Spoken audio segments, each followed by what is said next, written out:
मध्ये आपल्या सर्वांचं स्वागत। आजचा विषय आहे 14 नोव्हेंबर म्हणजे बालदिन।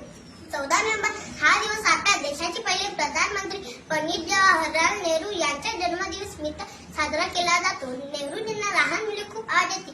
ते नेहमीच म्हणायचे, आजची मुलं उद्याची नागरिक आहेत। म्हणूनच हा दिवस प्रत्येक मुलांचा आनंदाचा, हक्काचा आणि स्वप्नाचा उत्सव आहे।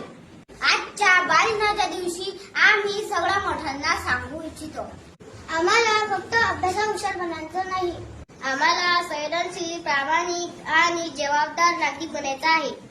नेहरूजींनी जसं मुलांमध्ये भारताचा भविष्य पाहिला, तसंच आपणही प्रत्येक बालकामध्ये भारताचा विकसित भारत 2047 पाहिला पाहिजे।